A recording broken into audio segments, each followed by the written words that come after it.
Nosaltres som d'Estal d'Ací, som un col·lectiu que promou la gastronomia valenciana i gràcies a Relaides i a l'Etno estem fent esta tercera sessió dins del cicle Fers i Sabers, en la qual compartirem tot el que hem après durant aquest cicle. Contem amb la col·laboració de Rosetta FS, que ens dibuixarà tot allò que anirem comentant amb els participants de la trobada i parlarem dels diferents processos de conservació que tenim al llarg de la història i, a més, compartirem aquelles experiències que vam recopilar a Potries i a València en les anteriors sessions. Per què conservem? Això és una definició de l'escocès James Boswell, que deia això, definisc l'ésser humà com un animal que cuina. Els animals, en general, tenen memòria i seny i, en certa mesura, totes les facultats i les passions del nostre esperit. Però cap altre animal que l'ésser humà cuina. I cuinem justament per tot això, per augmentar la digestibilitat dels aliments, per a inactivar algunes toxines o per extraure'n més energia d'aixòs aliments. Aleshores, l'ésser humà ha aconseguit cuinar aliments que tot sols en la natura no podria haver menjat. Molts d'aquests mètodes que vos han eixit a vosaltres, alguns no tant, són mètodes molt antics. El que pretenien era conservar els aliments el màxim temps possible per moments d'escassetat, moments de fam. Ara estem molt acostumats a poder anar a un mercat o obrir la nevera i tenim qualsevol cosa a mà, però no sempre ha sigut així.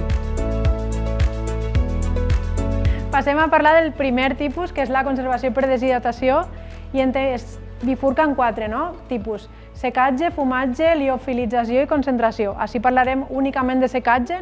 Quins exemples teníem de secatge? Castanyes, bellotes, anous, pinyons, avellanes. I? Macoques. I macoques. Algú sap què són les macoques? Són les bacores seques. Són les figues que ixen abans d'estiu, diguem, al juny, d'acord? La tècnica de secatge és una tècnica molt ancestral, sobretot en països on s'ha gaudit d'uns climes càlids. Ara se fa amb energies fòssils, etc., però antigament se feia amb la llum solar, d'acord? Aleshores, normalment s'aprofitaven els períodes estivals per a fer aquest tipus de secatges i amb aquesta reducció de la humitat reduïm la possibilitat que elements perjudicials per a la salut puguen atacar aquests aliments i, per tant, els conservem més temps. I ara veiem un exemple de secatge que seria el panfígol, que ens va portar aquesta senyora d'Aielo de Malferit. També tenim un senyor de Llutxent que també ens ho va portar i ens va explicar els ingredients que porta el panfígol. Els ingredients que fan falta són figues, almela, un poc de farina i el mole pel panfiguero, que diguem.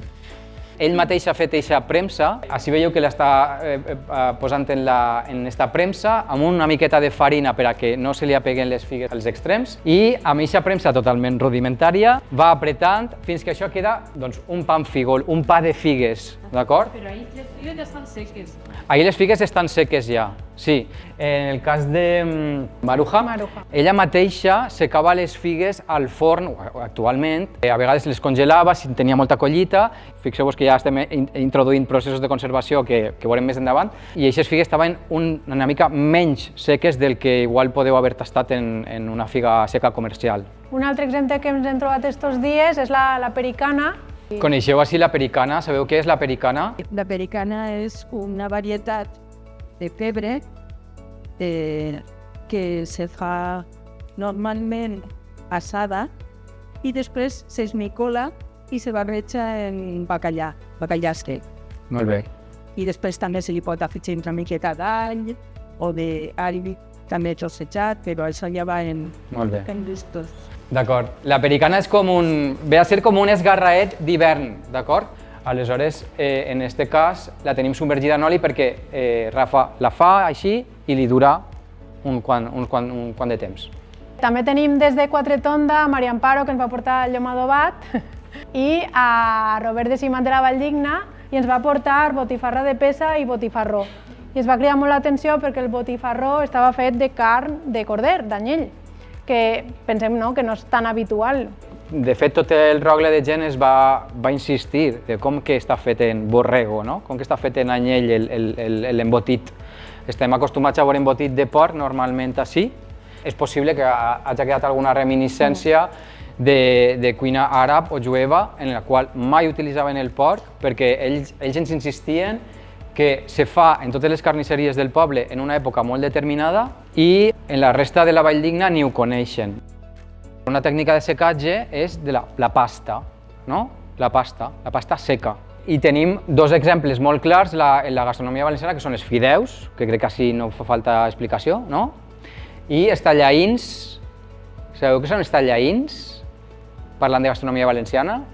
Els tallaïns constitueixen la pasta que més s'ha popularitzat, ja que per la seva barator és entre les més importades la que està a l'abast de les classes més modestes. Aigua, farina i sal entraven únicament en la composició de la pasta. És una pasta molt típica de l'alacantí, diríem que quasi ningú fa, d'acord? Una pasta que s'aprimava, se tallava en trossos i deixava assecar com en aquesta il·lustració que ens va fer Miguel Monch. Bé, i altres exemples en coneixeu? Tenim a Siana, per exemple, que té una empresa de cacau valencià, Cacaus Climent. En aquest cas, un llegum que necessita un secatge per a que se mantinga. Bé, més exemples. En ma casa se secava la daxa, per tindre després per fer bufes. Molt bé.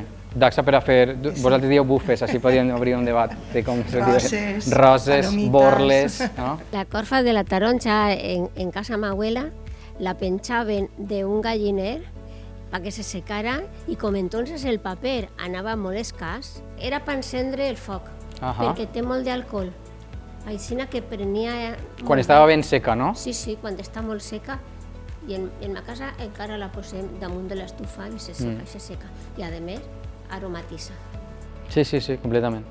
Passem a la conservació per fermentació. Tenim 5 tipus. L'alcalina, l'acètica, que és la del vinagre, la butírica, la làctica, que és la del formatge, per exemple, i l'alcohòlica. Així en tractarem només algunes. Teníem així el pa de forment, no? El pa de blat, d'un text de Francesc Martínez i Martínez, de la Marina, d'acord? Parla un poc de quan es feia el pa i quan es podia fer pa de blat i quan havien de passar a utilitzar pa de daxa, que diu exactament que podria aprofitar-se com un projectil, diu, el pa de daxa. Parlarem de la fermentació en general, d'acord? Eren productes que se feien a casa, però que de seguida se van industrialitzar, com sobretot la cervesa, el formatge o el vi. I aquests productes ara sabeu que pareix que tornen a entrar un poc dins de les cases, no? Hi ha aquesta tendència a fer pa a casa, a fer iogurt a casa, a fer kombucha. El pan com massa madre, d'acord? La massa madre esta en valencià normalment se diu rent natural. De fet, abans no feia falta ficar-li cap adjectiu perquè era el rent, no n'hi havia un altre. Així fem una diferència, no? Quan donen la llanda de que té llevat natural o rent natural, que en castellà diuen massa mare, és perquè té aquesta mescla de fermentacions, sobretot la làctica i l'alcohòlica, i no només té l'alcohòlica, que seria un pa fet amb aquestes cosetes que venen al supermercat, que és un llevat molt concret, que és el llevat de la cervesa, que teniu ahí el nom en llatí, que el que fa és unflar el pa però no dona temps a fermentar. Per tant, tots els beneficis que té la fermentació làctica, com en el cas del rent natural, no es té. Per això hi ha aquesta diferència en aquests processos. El pa, de fet, és un element bàsic en la gastronomia valenciana. Ja se sap que, per exemple, a la ciutat de València, en el 1878, la majoria de gent ja anava a comprar pa a fàbriques i a establiments menors, a xicotets comerços, etc. Algú ha dit que n'ha fet? Coneixeu gent que en fa? El meu home de vegades ne fa per ganes de fer-ne, però ma tia, els anys 60, el que feia és que se guardava un tros de pasta, la ficava en un perolet i als 4 o 5 dies que tornava a fer el pa, doncs l'aprofitava i sempre deixava, això li dia a ella, el rent. El rent, sí, sí. Sí, jo farà uns 4 o 5 anys que estic fent pa a casa i bueno, jo vinc de família fornera, però que se va trencar la generació, no? I sempre tenia la inquietud i finalment vaig arrencar-lo, això. Me va donar una amiga el peu i per a mi també és un goig, no? El poder cuidar a la mama, que li diu ella, no? A la mare, perquè al final també aquesta cura que li estàs fent a ella és l'energia que després estàs ficant en el pa. Per a mi és una meditació activa i és empoderador, no? El poder fer-lo. Hi ha gent que conserva el rent diverses generacions, aleshores una cosa és un organisme viu que, no sé, és com una herència, no?, que tens. El brull, per exemple, és un derivat del formatge, és allò que en castellà diuen el requesón, en valencià tenim la paraula brull, mató, brossat. Fixeu-vos que, per exemple, si tenim una dada, en 1924, el 80% del consum de llet a Alacant era de cabra, d'acord? I, com dèiem, relativament escàs, no? Només la gent que tenia animals podia fer aquest procés de formatjar, de fer formatge. Bé, i ara sí, passem al següent tipus. Passem primer a la saladura. Acció o efecte d'adobar amb sal algun aliment, especialment carn o peix. Aleshores us ha costat de trobar, d'acord? La melva és un peix molt semblant és de la família dels túnids, de la tonyina, del bonito, etc. Està boníssim i parlava del berenar pa i melva. Normalment el pa no tenia quasi sal perquè com que tot el que consumien era amb saladura, doncs que millor que la resta fora desustanciat. Així veieu en directe com Amadeu, que és un pescador del pòsit de Xàbia, sala el peix. Això va ser el salat, És que jo també vaig anar i vaig dir, però ja, això què és? Ja anarem a la barca i ho penjarem. Això és, per exemple, quan ja està sec, és un gatet, és un peix que està torrat i que després té oli d'oliva verge per damunt. Va ser deliciós. Així tenim abadegets, o com diuen en la seva zona, bacallarets, assecant-se dins de la barca. Curiosament, no sabem per què, molts peixos quan se sequen canvien de nom. Algú sap com se diu este peix? Capellanet. Capellanet. Tu també, Vanessa, també vas estar?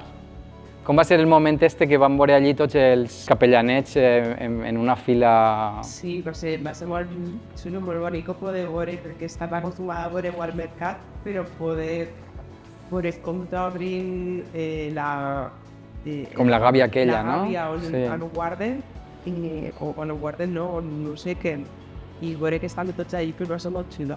Estaven com a mil·limetrats damunt, no? Com? Que estaven mil·limetrats, estaven tots com a col·locats amb una perfecció així. Sí. Hi ha més peixos que quan se sequen canvien de nom, un molt conegut. Anxova, no? La ladroc també canvia de nom a anxova. I què ens van portar en Bibliopop? Ens van portar a ladrocs i anxoves. Les dues coses. En la sessió de potries.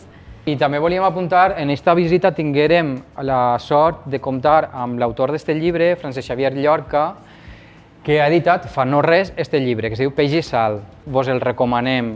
Abans de continuar, vull saber si coneixeu més saladura. El congre sec, molt bé. El pernil seria una saladura, també, sí. La moixama, que és una part de la tonyina, més... Les sardines, diuen ahí. Les sardines en bota, d'acord? Com? Estan salades, sí. Estan seques perquè s'han salat, sí, sí. Bueno, sí, de fet, quan les tastes... El polp sec seria ensecar. Tècnicament sí, no se li ha fet sal perquè justament és un producte que és salat de per si. Aleshores té la sort de que ja mig procés de saladura ja el té incorporat. Més? Molt bé. La tonyina de sorra, que és la ventresca de la tonyina en saladura. El gran, perdó, l'abadejo també, l'abadejo bacallà. Passem a la següent, que ja s'ha apuntat per ací, ja s'ha dit alguna cosa. Técnica de conservación en que los alimentos se sumergen en una mezcla de agua con alto contenido de sal. I parlava de raïm de pastor. Crec que és una planta grassa, no?, que pot aparèixer als marges o entre roques, vull dir que és prou forta. Se diu raïm de pastor perquè té una forma així com de ramillet. És aiguasal, en moltes comarques se diu aiguasal, de fet no se diu salmorra o samorra, però hi ha variants que és afegint una miqueta de vinagre. En valencià normalment se diuen envinagrats o se diuen també confitats, que a algú li pot sonar més a dolç, però també és en el cas del vinagre. Teniu com se diu en altres llengües, en francès se pareix molt, en castellà és l'encurtir, o en anglès, pickles, és també això, confitar. Bé, nosaltres en les trobades vam tindre exemples d'olives en salmorra, des de Benigànim, Xelo, que ens va portar penques cuites, al ficós també en salmorra, que no pararem ahir perquè si no... Este pot era enorme, És que així no s'aprecia. Era com d'estos d'embalsamar òrgans, no? En pla així. I el raïm de pastor, en aquest cas, d'ausiàs. I així hem volgut també com que teníem les sessions gravades, posar-vos trossos, no? Tancarem els ulls, no? I anirem allà en aquell museu de potries. M'ha vingut al cap que les tiges tendres de les Barzer, les puntes tendres, quan ve una primavera amb bona cosa de pluja, fa tiges ben grosses. Per això es pelen el de fora i el de dins es pot menjar cru. També és un sabor molt paregut al raïm de pastor. Un poquet espret i això. També ho coneixia? Sí, a la penca, sí. Però això la gent el pelava, les varetes tendres de palma. I en samorra, es poden guardar en samorra per aguantar temps. Però des de temps romans que n'hi ha registres que les legions romanes portaven polls de conserva de varilles dels Barzer, perquè és el que té un munt de vitamines, de sals minerals i això, i a la marxa. Com veieu, hi ha diverses coses que igual no estem tan acostumats a veure. De fet, Natàlia, tu també vas portar una altra cosa semblant, no? Bueno, jo sóc de Múrcia i allí n'hi ha molt les tiges de les caparreres, de l'alcaparrera planta, se fan salmorra també. Més enllà de les tàperes i els taperots, que igual és el que més se coneix per ací, allà en Múrcia se fa los tallos, que se llaman, i bueno, al Baix Segura també apuja un poquet, però ja per ací no se veu als mercats. Sí, és una cosa que compartim perquè justament en un diccionari de Catral, que és un poble del Baix Segura, vam trobar justament que feien tallos en el que ells anomenen tàperes i taperones, que són tàperes i taperots, i utilitzen aquesta paraula així. Doncs per acabar un poquet amb el tema de la salmorra, també allí el tema de la sal, no? Si baixem molt el nivell de sal, podríem estar anant-nos-en al tema dels fermentats, que ara estan tan de moda de fermentar verdures, etc. Fina, que va fer un comentari molt graciós dient que ella va posant sal fins que deixa de parlar farfallós, no? Quan deixa de parlar farfallós, jo ja deixo perquè va tastant les olives i diu, bueno, ja. Passem a l'edulcoració, o el que és afegir mel i sucre.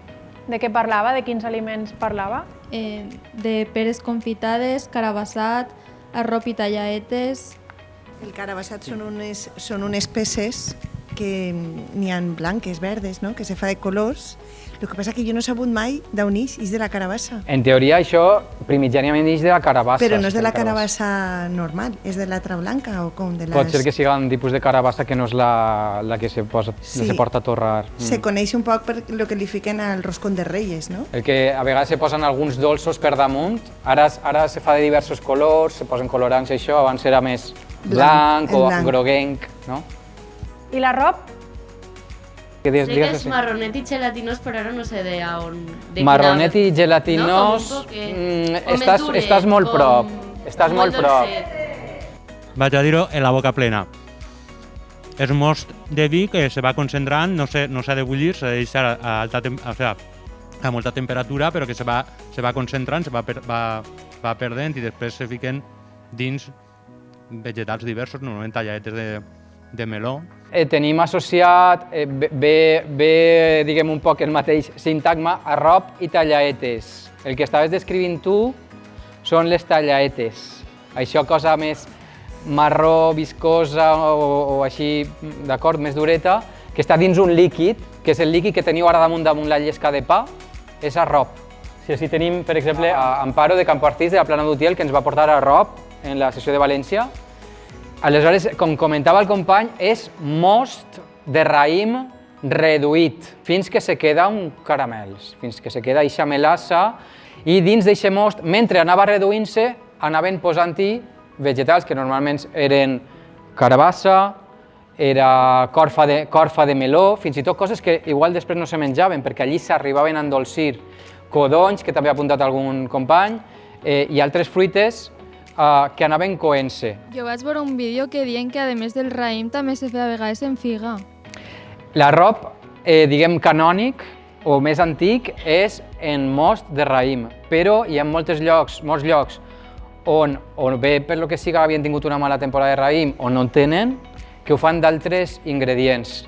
És un poc producció de sucre quan el sucre no estava gens a l'abast, d'acord? Aleshores, per això, molta gent té l'arrop en tan bona consideració i als paladars més moderns és una cosa que, ara ho direu vosaltres, arriba a xocar en el gust, no? Perquè no estem acostumats. No l'he provat mai, sí que l'havia vist alguna vegada i havia provat, crec que el que dius tu, que fiquem... Les talladetes. Sí, les talladetes havia provat i m'havien semblat molt dolces i tampoc m'havien agradat massa, però sí he provat damunt de pa i l'acidesa i la dolçor que té, sí que m'ha agradat. Em sembla paregut a la mel. T'assembla paregut a la mel?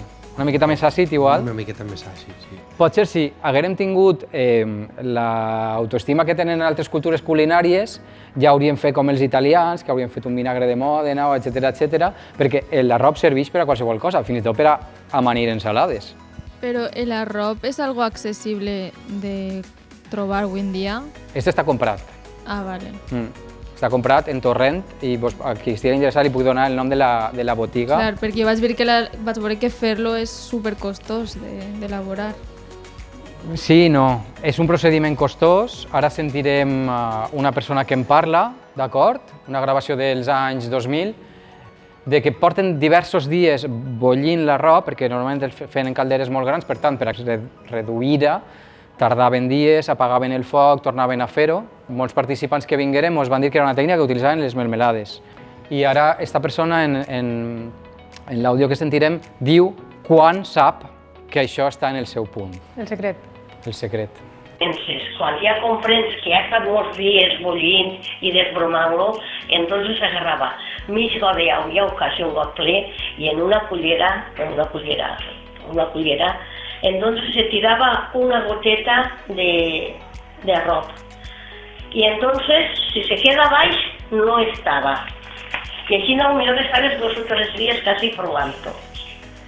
Y entonces ve un temps ja que entonces agarres, fiques la goteta i ja fa, plega baix i ja fa, amunt. Entonces sí està bo. Ho heu comprès?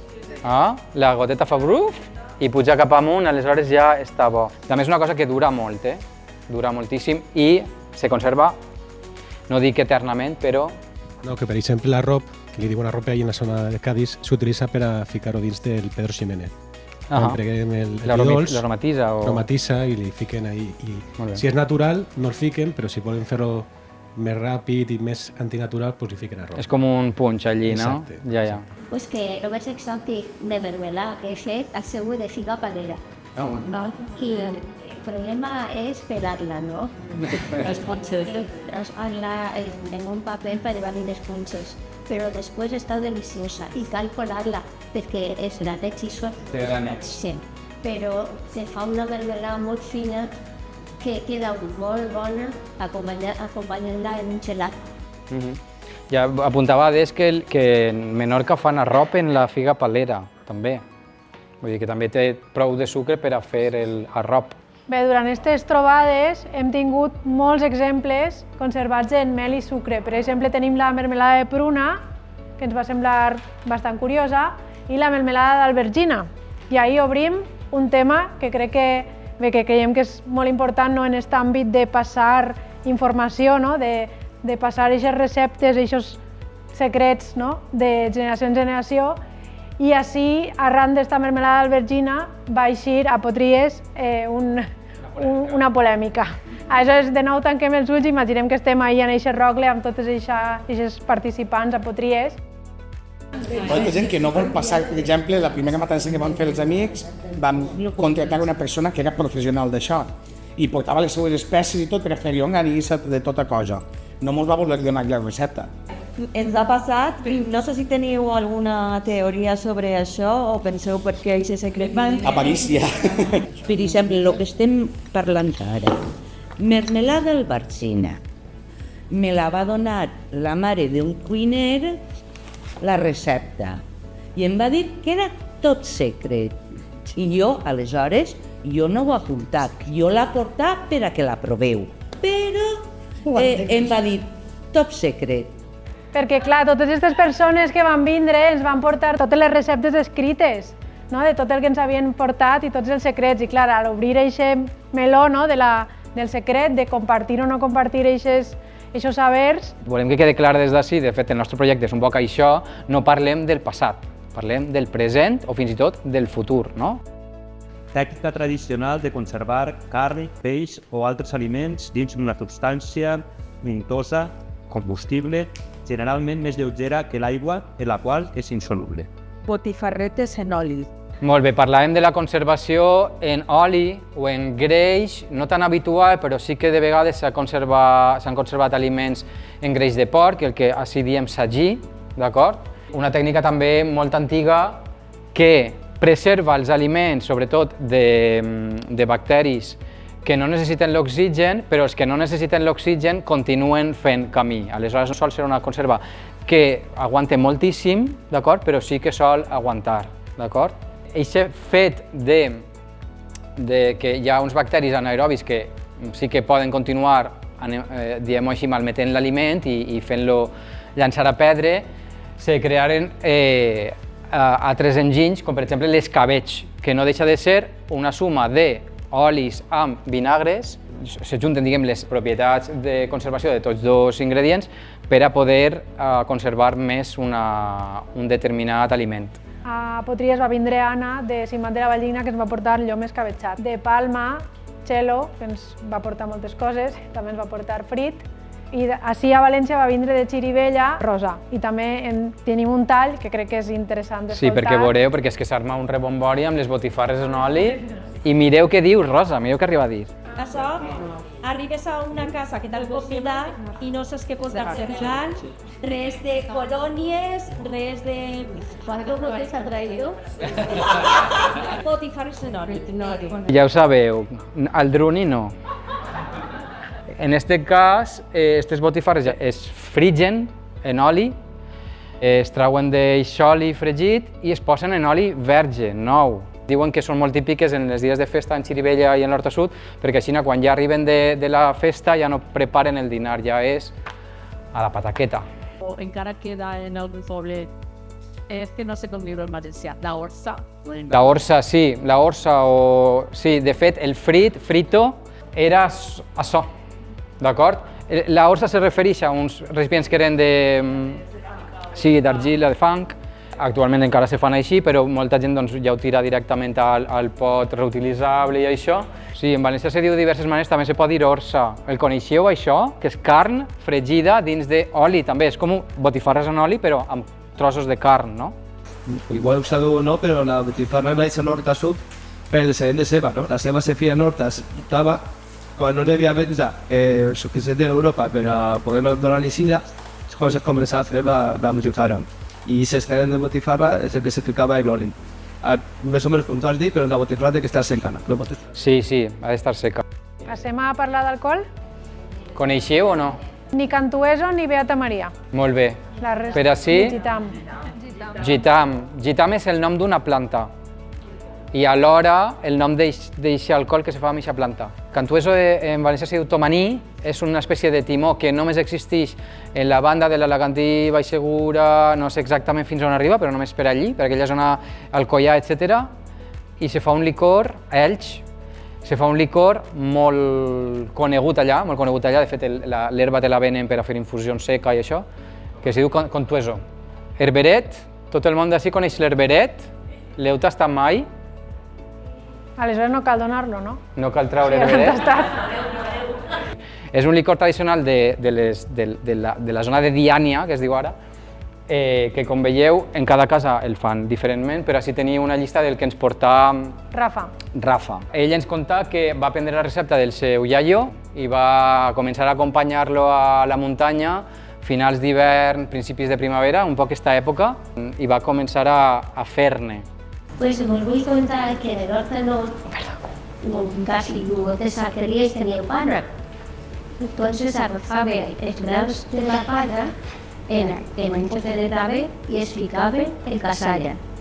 I això serviria guindes. I era una manera d'obsequiar a una visita, que se la deia tot. Com te diuen? Conxa. Conxa, eres molt premonitòria. Ja. Allà està ahí. Perquè també ens ho portaren, això. Ah, sí? Ja raïm en aiguardent, d'acord?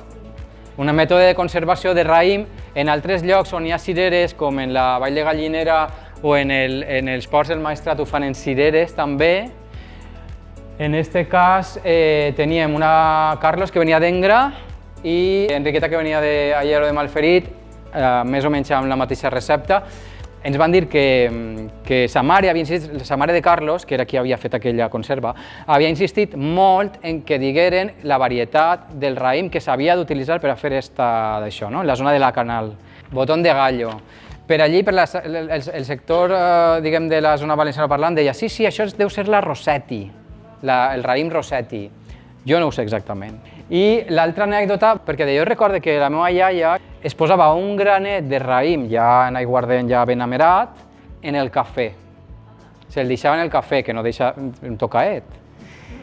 I se'l bevia poquet a poquet, i quan s'havia acabat el cafè, se menjava el gra de raïm. D'acord? Ens va fer molta gràcia, perquè ara te posen la típica xocolatina o això, i en realitat això era una cosa com a molt més del terreno, no? La mistela, per exemple, moscatell, etc. Anem a la recta final ja. Bé, la refrigeració és una cosa relativament moderna. Sempre s'han buscat llocs de fred per a poder conservar els aliments. En el País Valencià és un dels llocs on hi ha més neveres, d'acord? I que se van construir en un període que se diu la petita glaciació, un poquet així, entre finals del segle XVII, XVIII, XIX, més o menys. I n'hi ha un munt de construccions, sobretot en la zona més meridional, que és d'on en principi se treia la neu convertida en gel.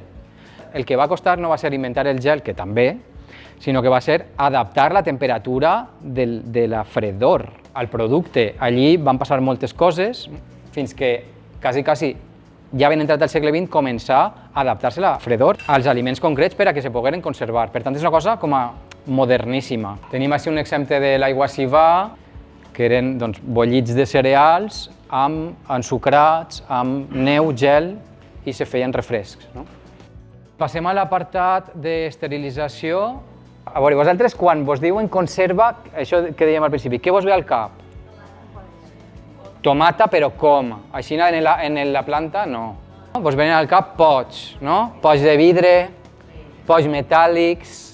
És una cosa hiper recent. I el text que hem triat per acompanyar l'explicació és un text de 1810 del senyor Nicolás Appert, que va ser l'inventor d'eixa... Ell s'ha portat l'etiqueta d'inventor, encara que segurament es basa en estudis anteriors. Els exèrcits de Napoleó se n'anaven per mig món, però se morien de fam. Aleshores necessitava una cosa que funcionara. I explica com poden conservar els aliments, doncs això, bollint-los en aigua, aquesta tècnica que coneixem un poc de les nostres iaies, etc., bollint-los en aigua fins que se crea el buit i s'esterilitza, d'acord? Quan s'inventà això van crear-se molts problemes. Les conserves totes no se conservaven en el mateix punt, se va haver d'augmentar la temperatura de cocció perquè 100 graus en alguns aliments no funcionava, els bacteris continuaven malmetent l'aliment. L'any següent de la publicació d'aquest llibre se va inventar ja la llauna en metàl·lica, però què passava també en el metall? Que contaminava els aliments, fins que a algú se li va acudir posar-li una pàtina per dins d'esmalt. Per exemple, si tenim algunes conserves valencianes, d'acord? Si vos fixeu en les etiquetes de conserves valencianes, quasi totes són de fruita i verdura. La popularització de la conserva a nivell valencià va ser molt tardana, perquè al principi va crear moltes reticències, la gent no volia menjar en coses de llanda. Si les tenia fresques, tenien el paladar fet a la cosa fresca, damunt hi havia moltes intoxicacions, eren cares de produir, difícils d'obrir, se necessitava un martell i un cisell per a obrir-les, fins que tot això no va arribar a un punt diguem de perfeccionament, perquè fa el gust, perquè fa la tècnica, etc., no van començar a popularitzar-se en Europa. I això quasi va ser a causa d'exèrcits, etc., anaven en conserves europees, una perquè els recordava el menjar de casa, però també ho feien, que això no se comenta molt, per a diferenciar-se de la gent que estaven colonitzant, de dir, aquesta cosa que jo menge és la civilització i tu menges una altra cosa, no? És una cosa que a vegades no se comenta. A València, a País Valencià, arribaria ja a partir del segle XX, en tranquil·litat i en excedents de la collita que hi havia, no? Fruita i verdura, sobretot, tomata, albercocs, etc. I teníem en aquestes dues sessions, doncs hem tingut conserva de pimentó amb tonyina, conserva de tomata, de Pilar, que va vindre amb tots els fills, estava contentíssima d'explicar-nos, i també un cas d'unes amigues de Guadassuar, veïnes, que ens conten també com feien aquest procés. Perquè és recepta tradicional del poble, que allí ho feia abans molta gent, i la curiositat és que la seva família i amics ho fan encara en comunitat. I allà a la biblioteca també hem treballat molt aquest tema de companyia, comunitat, perquè és allà on se transmet realment la saviesa popular, però també la literatura popular. Bé, ens explicaven això, no? Que es troben encara les famílies, no? Les dues famílies es troben per a fer tomata en conserva i aprofitar també com una estona de trobada, no? I això creiem que és també un element que volíem comentar, no? Com aquest element que uneix també la família o almenys el poble. I arribem ja al final, no? Sí, serà el futur. Que Europa està prou restringit, ara veurem que, per exemple, en el cas de l'estat espanyol només se pot aplicar en el cas de herbes seques, aromàtiques, etc. Té una cosa molt curta, damunt està tot com molt reglamentat, el tipus de radiació que se li pot fer. Segons hem llegit, no té res a veure amb aliments que després esdevenen radioactius, sinó que aquesta irradiació elimina possibles agents perjudicials al producte alimentari. Sabem que fora d'Europa, Regne Unit, Amèrica, està molt més estès, irradien fruita, maduixes, etc., altres coses. Ha de constar que té aliments irradiats, siga perquè el producte en si de la conserva està irradiat o perquè té un element dins d'aquesta conserva que s'ha irradiat prèviament. I aquest és el símbol que normalment s'utilitza per a aquest tipus d'aliments. Algú de vosaltres sabia d'això? Ho coneix? Li sona? Vaig fer el TFG d'aquesta tècnica, però jo també amb toxicologia. Per el que estic investigant, no acumula radiació, sinó que sí que la radiació implica que pot provocar unes alteracions dels components dels aliments que genera un altre tipus de molècula, però que tampoc està realment demostrat que això pugui afectar, però sí que en grans quantitats sí que podria afectar d'alguna forma negativa al cos. El tractament en si és una cinta per la qual passa el producte, s'irradia amb un material radioactiu, passa 2 o 3 segons, depenent de quin tipus de producte siga, i s'acaba ahí. Sí, bueno, jo el que tinc entès és que les maduixes, les freses sí que són ja, quasi totes són irradiades. De fet, tu compres unes peces en unes maduixes i te poden durar, no? Si només traus el d'aigua posa, te duren prou en aliment. I bueno, és una tècnica que el que fa és que dure més l'aliment.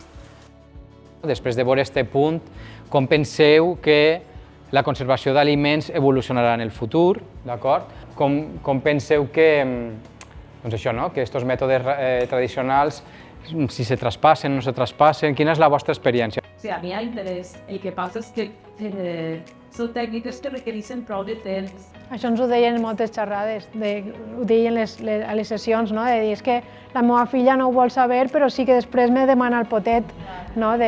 Cap a casa. Clar, si jo vull fer conserves, m'agradaria trobar un lloc on tindré el procediment per a fer-ho, i crec que tenim també les ferramentes per a poder fer-ho. Crec que és interessant pensar en un repositori on accedir a aquestes receptes que aneu recopilant. Per a mi, cuinar un plat d'això és recordar-me a casa, no?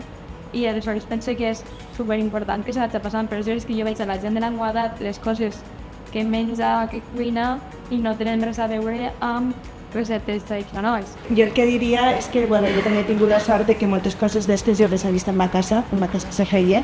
El que passa que no n'hi hauria que deixar de costat la seguretat alimentària. I la veritat és que bueno, a mi sempre les conserves me donen molta respecte. Jo estic content que tragues aquest tema perquè sap que Natàlia, el primer dia que ens vam reunir per videoconferència, dic, aquest tema eixirà, Aquest tema de les intoxicacions, efectivament, és que tot el que se fa amb unes mesures no correctes doncs pot arribar a ser un perill, no? I el del temps i tot, potser també estaria bé tindre extraescolars que feren extraescolars. I ara el meu germà, que és més menor que jo, que té 25, en el meu cosito, ara el seu oci és pintar-se per mermelades. Bella esperanza, ¿no? Vull dir, hi ha gent de tot. Yo no lo conozco de primera mano, pero en algunas conferencias he escuchado la experiencia de Saint Port de Xàbia. Pues es súper interesante porque es llevar un laboratorio de cocina en el mismo centro educativo. Los niños y las niñas están haciendo las mismas conservas en un aula, que es el aula de cocina y que es esencial para todo el sector. Y que hay una persona especialista, ¿no? También que te pot. Nos contaban cómo no les gustaba nada la ensalada, las verduras, nada de eso, pero cuando hacían su propia conserva, disfrutaban y todo esto, luego volvían a la casa y eran súper felices porque la familia iba a probar la conserva. Entonces, pues como que también llevarlo a la práctica. A tocar-ho en les mans, no? El sistema s'ha encarregat de ficar-nos en una cultura de la immediatez, no? De que tot volem ja, i s'olvidem del procés. Si volem canvis, els canvis venen dels xicots canvis que podem fer a nivell individual, no?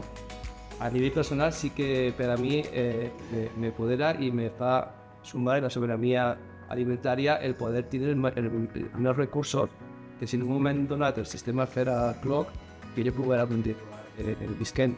També vull fer una reflexió que tant l'agricultura com les conserves, l'origen principal és individual, particular o intercanvi, no és negoci. Quan es comença a fer-se negoci en l'agricultura és quan passem a altres formes d'agricultura, a altres formes de cuidar, a altres formes de treballar. Molt interessant el que deia el company, no? Aquesta cultura que contrastava amb el que deia la companya de no tenim temps perquè no tenim temps, aleshores deixem de fer coses que ens fan gaudir del viatge, no? Això que deia que el viatge no és la destinació, sinó és el procés. Que les propostes jo crec que s'han d'adaptar a aquesta societat que tenim tan esquizofrènica, és la que efectivament no tenim temps ni per a cuinar ni per a moltes coses, i som capaços d'estar renegant de que ens costa un producte perquè estem acostumats perquè la cistella de la compra siga cada vegada una part més ínfima del nostre cost. La gent és capaç de queixar-se de lo que costen unes cebes que venen del Perú i al cap de setmana anar-se'n a un restaurant d'estrella Michelin i gastar-se 200 euros o 300 o 400.